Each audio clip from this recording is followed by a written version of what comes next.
ఎప్పుడైనా cardiac treatment అనేది అందించినప్పుడు అది ప్రిసిషన్ తోటి పర్ఫెక్షన్ తోటి అందించాలి. ఇప్పుడు స్టెంట్స్ ఎక్కడన్నా పెట్టగలుగుతున్నారు, చాలా క్యాత్ ల్యాబ్స్ వచ్చేసినాయి, చిన్న చిన్న డిస్ట్రిక్ట్స్ ఊర్లో కూడా క్యాత్ ల్యాబ్స్ వచ్చేసినాయి. సో వాళ్ళకి మనకి డిఫరెన్స్ ఏంటంటే మనకి వచ్చేసరికి అన్ని కూడా ఫిల్టర్ అవుట్ అయిపోయి కాంప్లెక్స్ కేసెస్ వస్తూ ఉంటాయి.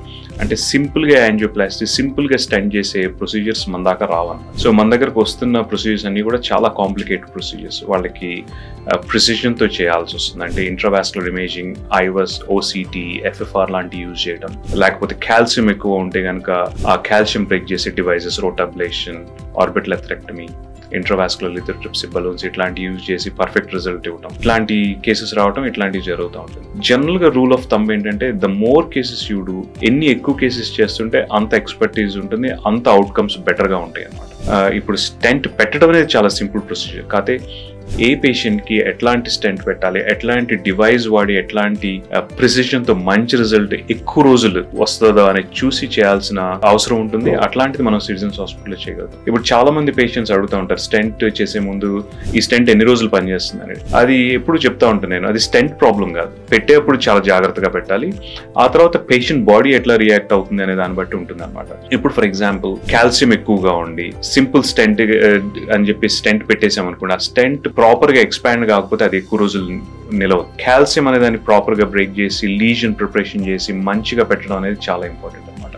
సో ఇట్లాంటివన్నీ కూడా ఈ ప్రిసిషన్ కేర్ అనేది కూడా సిటిజన్స్ హాస్పిటల్లో మనం బాగా చేస్తాం. So one of the area where we are really good at citizens hospital అంటే మనం బాగా చేసే ఏంటంటే కార్డియాలజీలో పర్టికులర్లీ కార్డియోజెనిక్ షాక్ అనేది పని మీరు చాలా వింటూ ఉంటారు. షాక్ అంటే ఏంటంటే బ్లడ్ ప్రెషర్ పడిపోవడం, దానికి రకరకాల కారణాలు ఉంటాయి. బ్లడ్ లాస్ అయ్యి, లేకపోతే డిహైడ్రేషన్ అయ్యి, ఆర్ లేకపోతే హార్ట్ ఫెయిల్ అయ్యి. హార్ట్ ఫెయిల్ అవడం ఏంటంటే హార్ట్ పంప్ అనేది సరిగ్గా పంప్ చేయలేదు అనుకోండి, బ్లడ్ ప్రెషర్ డౌన్ అవుతుంది, దాన్ని షాక్ అంటాం. సో ఫర్ ఎగ్జాంపుల్ అందరిది హార్ట్ నిమిషానికి 6 లీటర్స్ ఆఫ్ బ్లడ్ పంప్ చేయాలి. అయితే ఈ పర్టికులర్ కొన్ని కండిషన్స్ లో ఏం జరుగుతుందంటే ఈ 6 లీటర్స్ పంప్ చేసే కెపాసిటీ సడన్ గా పడిపోతుంది హార్ట్ కి. అది 1 లీటర్ కు 2 లీటర్ కు పడిపోయినప్పుడు కార్డియోజెనిక్ షాక్ అనే కండిషన్ డెవలప్ అవుతుంది.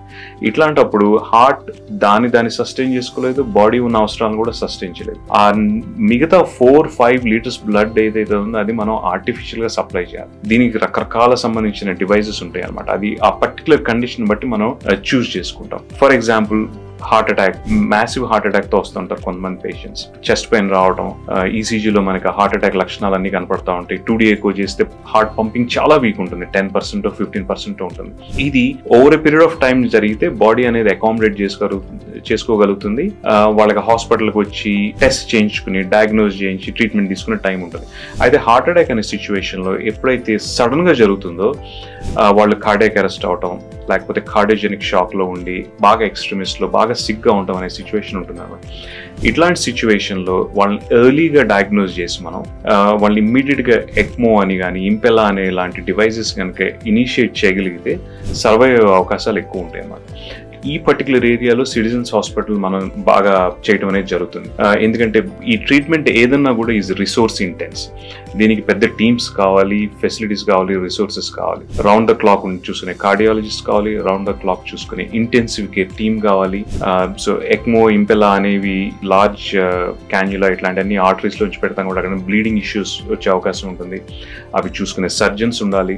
బ్లడ్ ప్రొడక్ట్స్ అవసరం పడుతూ ఉంటాయి రౌండ్ ద క్లాక్, అవన్నీ సప్లై చేసే బ్లడ్ బ్యాంక్ ఉండాలి. ఇవన్నీ కూడా సిటిజన్స్ హాస్పిటల్లో మనం చేయగలుగుతాం. నిజంగా ఈ చాలా మందికి వచ్చే డౌట్ ఏంటంటే ఆ అక్యూట్ సిచ్యువేషన్ లో, ఆ ఎమర్జెన్సీస్ లో నిజంగా ఎక్మో పెట్టాలా? ఎందుకంటే అది లాస్ట్ రిసార్ట్ ఆఫ్ సర్వైవల్ అనమాట. ఇంకా అది కూడా పెట్టకపోతే సర్వైవ్ అయ్యే ఛాన్సెస్ చాలా చాలా తక్కువ. సో అందుకని ఇట్లాంటి పేషెంట్స్ మనం ఎర్లీగా ఐడెంటిఫై చేసి ఎక్మో ఇనిషియేట్ చేసి టైమ్లీ సపోర్ట్ కనిపిస్తే వాళ్ళు సర్వైవల్ బయటకు వెళ్ళే ఛాన్సెస్ చాలా ఎక్కువ ఉంటుంది. సో సిటిజన్స్ లో ఇట్లాంటి ఎక్మో కేసెస్ చాలా చేయడం జరిగింది.